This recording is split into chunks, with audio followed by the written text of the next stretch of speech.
Dios, tu Padre, no tiene nada en contra de ti, sino amor profundo, sin juicio, viéndote tal como eres y tal como has sido y tal como piensas y tal como sientas, y te ama y te ama y te quiere y te quiere y te quiere. Y nada que tú tienes o yo de esa raíz disfuncional lo hace sentir, no me gusta. Al contrario, Él viene con todo ese abrazo de amor y te dice, te amo, te acepto, te veo, te quiero, te bendigo, y comienza a darnos ese amor. Pero hay muchos hijos de Dios en la iglesia hoy que no estamos viviendo la vida cristiana, no como hijos de Dios.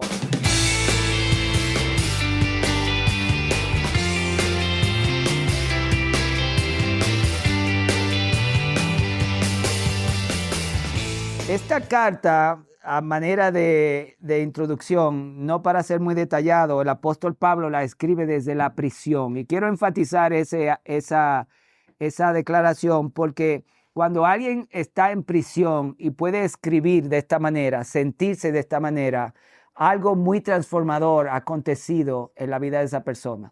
Una persona no puede estar en prisión y hablar así, y conocer y hablar de la palabra de Dios de esta forma. Entonces, yo les voy a dar lo que el apóstol Pablo presenta, uno de lo que yo creo que es el tema central, el hilo principal, el centro de esta carta, ¿verdad? Que tiene muchos aspectos, tiene guerra espiritual, tiene eclesiología, muchísimas cosas, pero el hilo, el punto principal, lo que une toda esta palabra de Dios para nosotros, es el tema que vamos a tratar hoy.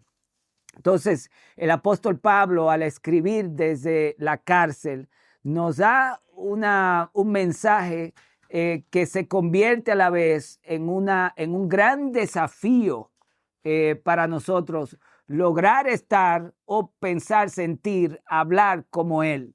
Pero es un lugar a donde Dios nos llama a todos a llegar. ¿Ok? Entonces, cuando presente las notas que tengo para ustedes hoy, vamos a entrar en otra dimensión, otra capa más profunda, y ahí es donde yo creo que el Espíritu Santo nos va a desafiar y llamarnos a acción. ¿Qué vamos a hacer al respecto?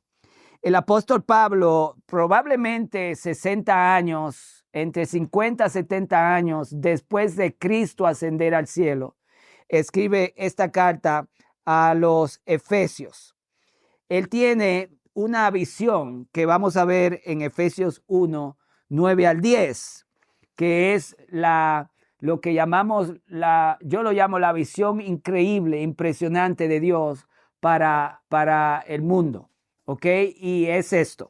Dice, bendito sea el Dios y Padre de nuestro Señor Jesucristo. Note cada cosa que Dios hace aquí, que nos bendijo, y también note que todas estas declaraciones están en pasado. Dios no lo va a hacer, ya lo hizo. ¿Ok? Nos bendijo con toda bendición espiritual en los lugares celestiales en Cristo, según nos escogió en Él antes de la fundación del mundo, para que fuésemos santos y sin manchas delante de Él. En amor, habiéndonos predestinados para ser adoptados hijos suyos por medio de Jesucristo, según el puro afecto de su voluntad, para alabanza de la gloria de su gracia, con la cual nos hizo aceptos en el amado, en quien tenemos redención por su sangre, el perdón de pecados, según las riquezas de su gracia, que hizo sobreabundar para con nosotros en toda sabiduría e inteligencia, dándonos a conocer el misterio de su voluntad, según su beneplácito, el cual se había propuesto en sí mismo de reunir, y aquí está la visión de Dios. La visión de Dios para el mundo es reunir todas las cosas en Cristo, en la dispensación del cumplimiento de los tiempos, así las que están en los cielos como las que están en la tierra. Pablo nos está abriendo la doble dimensión del universo, una dimensión espiritual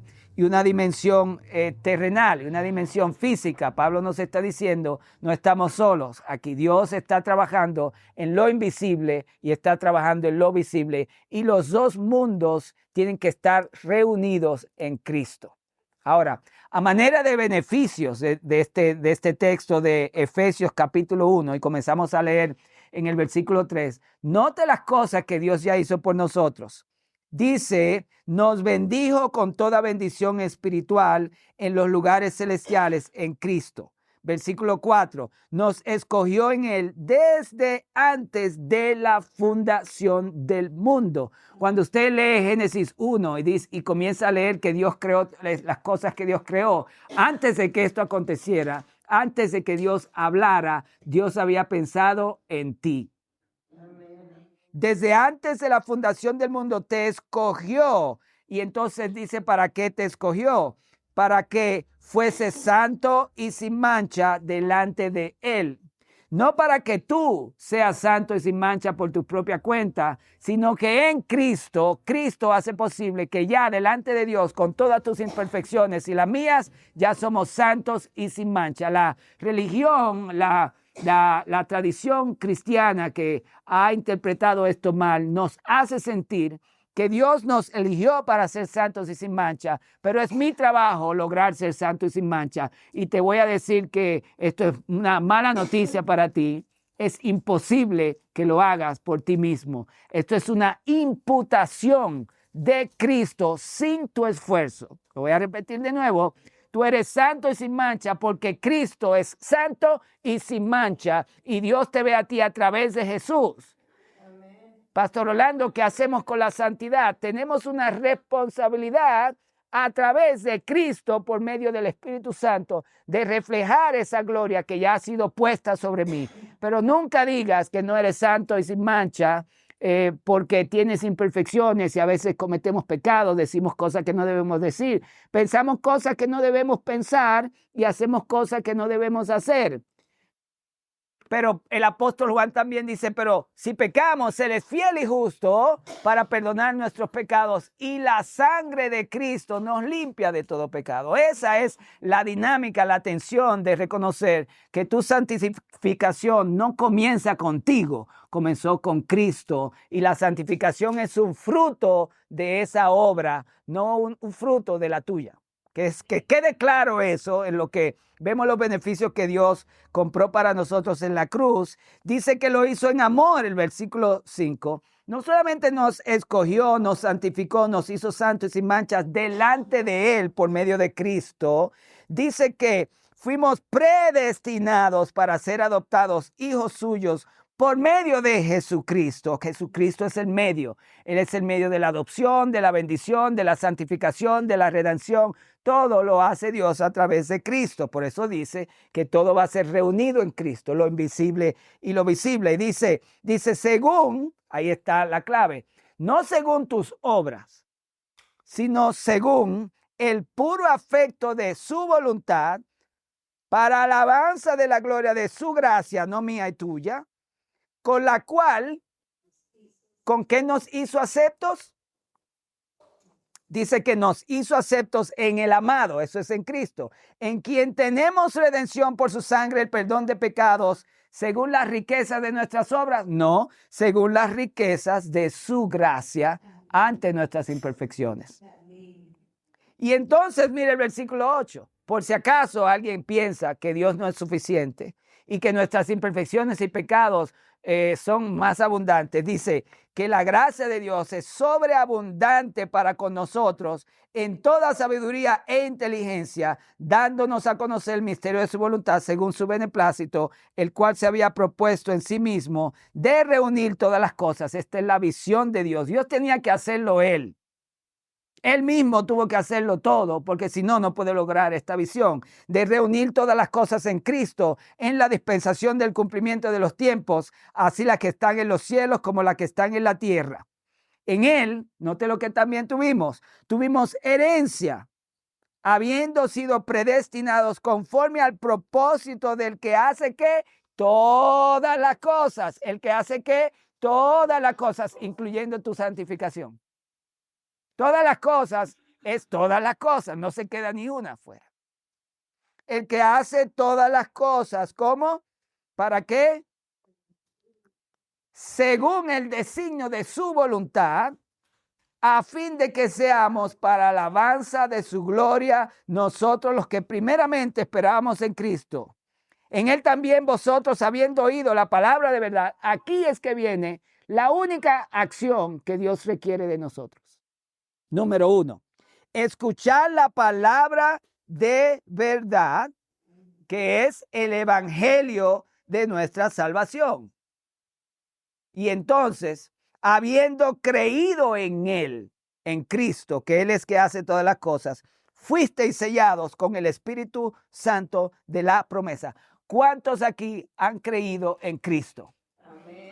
Eso quiere decir que usted ha sido sellado con el Espíritu Santo de la promesa. Entonces, ¿qué cosas es que vienen a tu camino, tu manera de pensar, de sentir, acerca de tu relación con Dios, que te hacen pensar que Dios requiere algo de ti para esto? Si te selló en el momento en el que recibiste y creíste en Cristo, si te selló, dice la palabra de Dios, que ese sello del Espíritu Santo es la prueba, el crédito, las arras, dice la palabra aquí. Eso quiere decir, es la prueba de que tú vas a tener la herencia cuando el Señor regrese. En otras palabras, el Espíritu Santo es la prueba de la herencia de que fuimos redimidos y que ahora somos una posesión adquirida de Dios.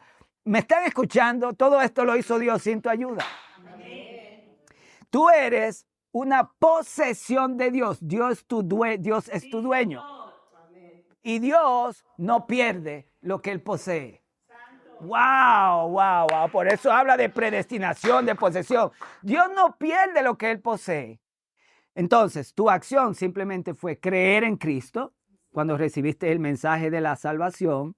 Y en ese momento fuiste llena del Espíritu Santo. El Espíritu Santo, lo primero que viene a hacer no es que tú hables en lenguas y que tengas dones, aunque todo eso viene con Él.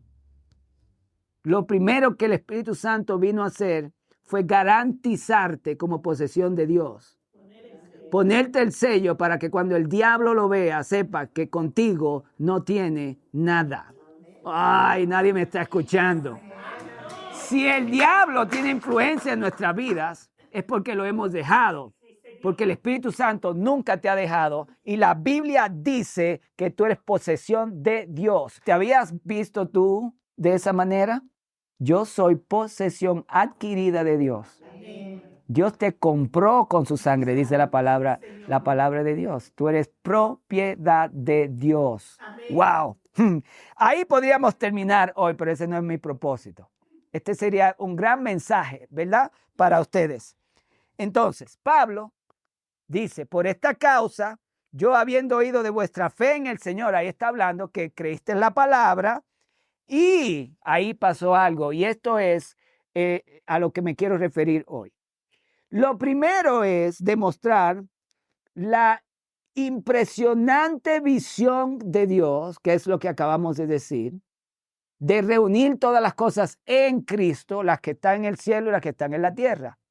Y como esa visión implicó la toma de posesión de Dios de todos los que creen en su Hijo, de garantizarte y tu futuro espiritual y divino a través del Espíritu Santo, sin tú hacer nada más que creer que Jesús es quien la palabra de Dios dice, quien es el Hijo de Dios, tu Salvador. Eso fue todo. Pablo entonces lo enfatiza aquí. Como yo escuché que ustedes tienen fe en el Señor Jesús, ya están sellados con el Espíritu Santo, son posesión de Dios. Pablo entonces nos demuestra una de las cosas que demuestran que somos sellados con el Espíritu Santo, porque ahora la pregunta es, ¿cómo lo sabemos? ¿Cómo lo sabemos? Y aquí comienza en el resto de esta carta de Pablo una serie de declaraciones aquí y allá en todos los capítulos del libro de Efesios. Pablo habla del amor. Dice, habiendo oído de vuestra fe en el Señor Jesús y de vuestro amor para con todos los santos. Ahora no solamente dice la Biblia que usted es sin mancha y arruga por causa de Cristo y del acto divino de Dios, simplemente por la fe, que dicho sea de paso, la fe que tú tienes para creer en Jesús tampoco vino de ti, te la dio Dios, porque la palabra de Dios dice que a cada uno le ha sido dada una medida de fe. En otras palabras, Dios es tan bueno que hasta la fe que tú ibas a necesitar para hacer su posesión, te la dio. Amén. Eso se llama, en el mundo teológico, gracia previniente. La gracia vino antes de tu llegar. Y fue la gracia la que te trajo. ¡Wow! Entonces, Pablo nos está diciendo, es importante que ustedes entiendan esto. Porque cuando el enemigo nos ataca, como él menciona en Efesios capítulo 6, este conocimiento garantiza que usted se ponga la armadura bien puesta. Si no, nos ponemos la armadura de Dios, hacemos guerra espiritual con nuestros cuerpos flagelados por dardos del enemigo. Llegamos a querer vivir la vida cristiana con una armadura, pero nuestra mente, nuestras emociones están ya atravesadas por dolores y cosas y mentiras, ideas que el enemigo ha puesto en nuestras mentes. Y eso lo hace más difícil. Pablo entonces describe lo que la vida cristiana es cuando está sana, cuando está en el lugar donde Dios la quiere.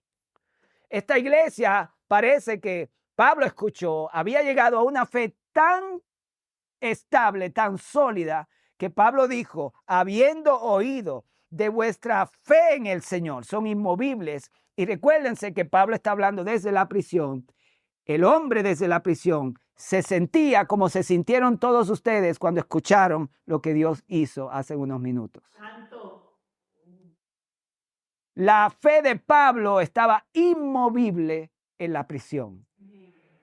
Ese es el lugar donde Dios quiere llevarnos en nuestras prisiones, porque todos nosotros experimentamos persecución y experimentamos arrestos espirituales, mentales, emocionales. La pregunta es que cuando crecemos en Dios, nuestra fe en Cristo no se mueve por el problema o las circunstancias. Debemos de llegar ahí. Entonces, en este libro, el apóstol Pablo nos da estas dos cosas. La visión de Dios, que ya la mencionamos, y cuál debe ser el resultado en nuestras vidas, que es el amor por todos los santos. Entonces, déjeme pasar en estos últimos minutos finales hablando de este tema, que es el hilo central, porque lo que Dios hace tiene que manifestarse a través del amor, porque el amor es el ¿qué? El fruto del Espíritu. El fruto del Espíritu. Entonces, la visión de Dios para nosotros, si yo fuese a preguntarles, ¿cuál es tu destino? Lo primero, el fundamento, la piedra angular del ministerio cristiano y de la vida cristiana, la piedra angular donde tenemos que estar bien parados, es el amor de Dios tiene que fluir a través de nosotros. ¿Me están escuchando? Amén, amén. En Efesios 3:17, vamos a ir ahí. Entonces, Pablo nos dice que esta es verdaderamente la realidad que nosotros debemos estar experimentando. Efesios 3:17, Pablo va a orar de nuevo. ¿Ok? Hay estas dos oraciones principales en Efesios. En Efesios 1, Pablo ora, pero en Efesios 3 dice...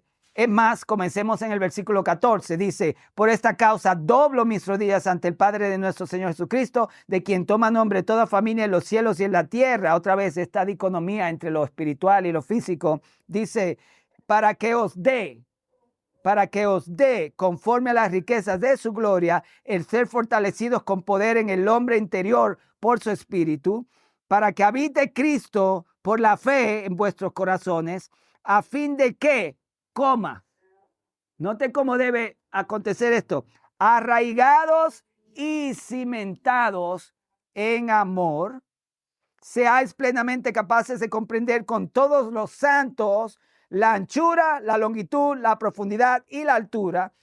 Y está hablando del amor de Cristo que excede todo conocimiento, para que seáis que llenos de toda la plenitud de Dios. Señores, si alguien quiere ser lleno de toda la plenitud de Dios, aparte del amor, es imposible.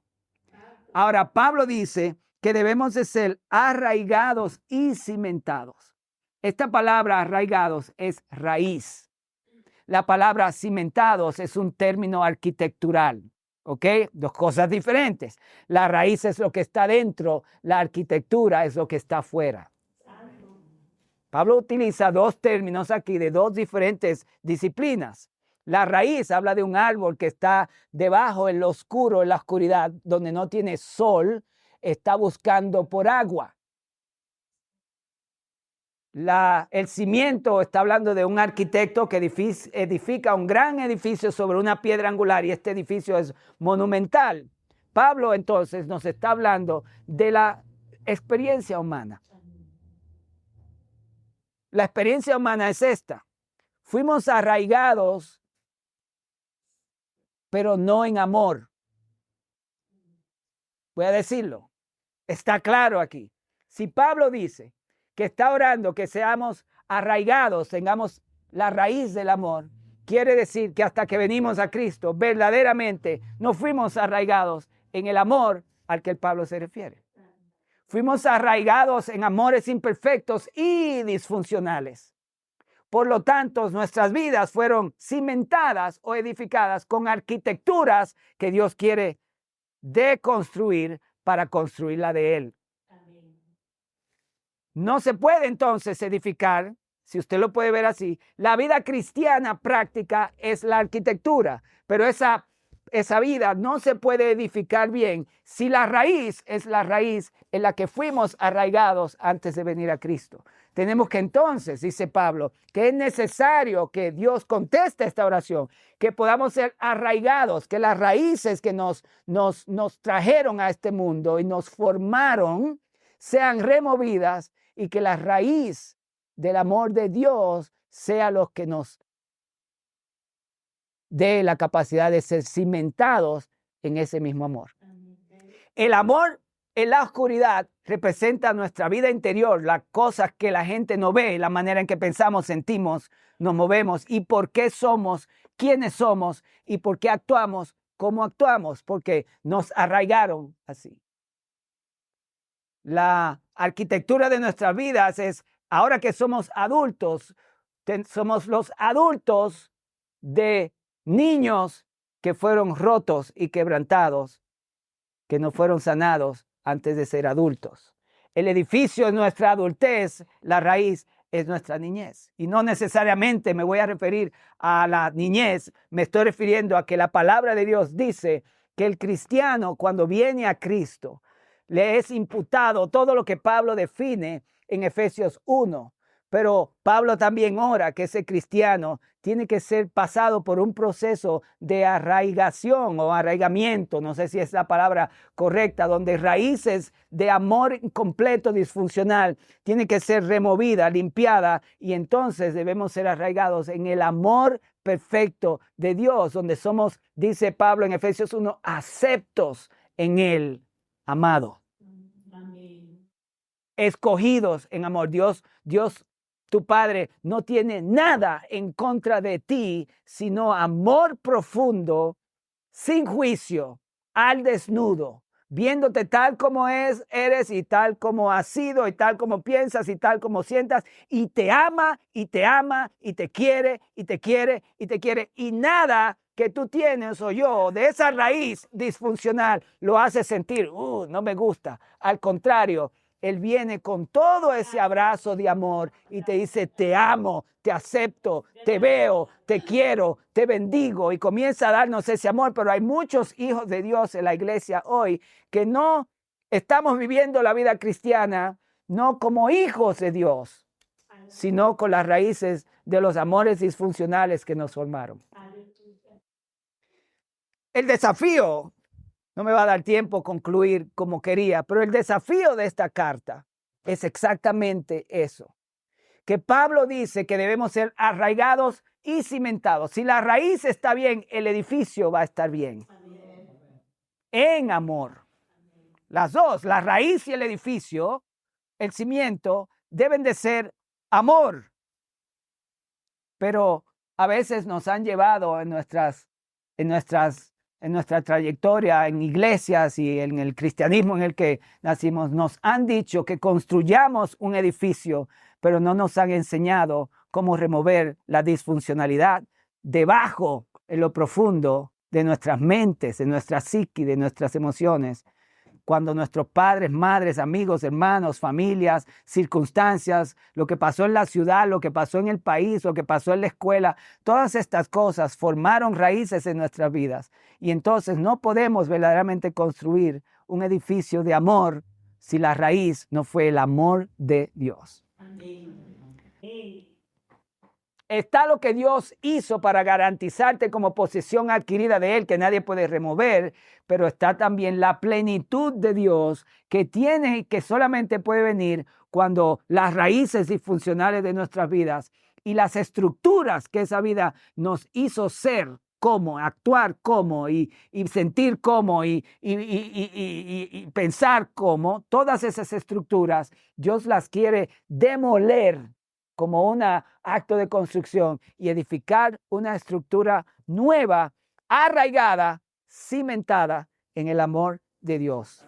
Padre, contesta esta oración en nuestras vidas. Antes de nosotros pensar en las cosas de la vida cristiana y lo que debemos hacer para ser cristianos, que sea un fruto del Espíritu, parte de tu obra divina y soberana en nuestras vidas. Esta oración de Pablo en Efesios 3, contéstala en nuestras vidas. Ayúdanos a ser arraigados y cimentados en tu amor y entonces vamos a poder comprender y vamos a poder ser llenos a experiencia de la plenitud de Dios que sobrepasa todo entendimiento. Perdona nuestros pecados, Padre, la disfunción de nuestras vidas. Ayúdanos a no caer en la religión, en el legalismo, en la tradición, sino vivir una vida cristiana que procede, fluye como sustancia, sin ningún esfuerzo, de un amor experimentado, el amor de un Padre que incondicionalmente envió a su Hijo a morir por nosotros, el amor mejor expresado en la historia de todos los tiempos del universo. Ese amor tuyo es el amor que me sana, el amor que me construye. Señor, contesta la oración del apóstol en cada uno de nosotros y ayúdanos a primeramente recibir y ser amados y entonces vivir como hijos tuyos antes de vivir como cristianos. En el nombre del Padre, del Hijo y del Espíritu Santo te pedimos estos favores y la iglesia dice amén, amén y amén.